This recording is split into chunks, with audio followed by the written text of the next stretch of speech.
Welcome back, Ian.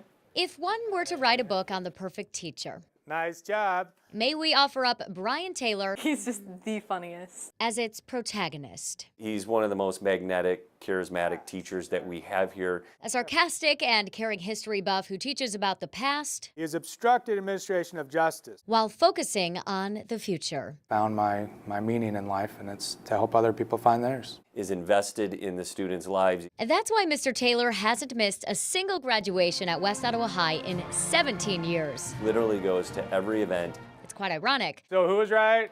You were right. because Brian Taylor never made it to his. I still don't have a high school diploma or GED. Certainly not normal, and Brian Taylor is not normal, but that's a good thing. Taylor was a rebel without a cause. After my first 2 years of high school, I had a cumulative GPA of 1.54. Without reason, he didn't fit in. He didn't like rules. Never really found my niche. Dropping out of his Oregon high school not one or two, but 3 times. Borrowed gas money from friends and just moved to California.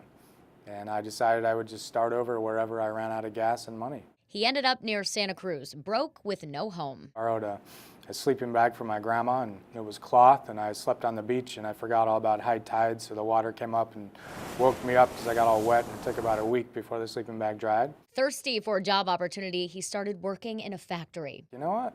I've been here a year, and I started thinking about, could I go back to school? Open admissions at Santa Barbara City College was calling his name, and there was no need for a high school diploma. He took an entrance exam and got in. The fact that I could get up and leave whenever I wanted to meant that I never left. After a year and a half, he transferred to a 4-year university in New York, majored in political science, philosophy, politics, and law. He became a web page developer. Then, after several more improbable events, a teacher. It just sort of happened.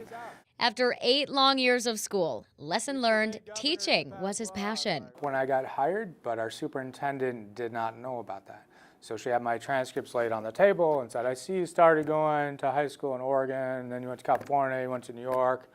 And then she asked, where did you finish high school? And I'm like, I didn't. Now, 17 years later, he's teaching his students, past and present, that a high school diploma does not define a person. Character does. You can take a different path, but you can still end up in the same spot. The character in this novel went on quite the ride, but what's important is he ended here. My hope is that it's an inspiration to students that it's not how you start the race, but how you finish it. That is the smartest thing you've ever said.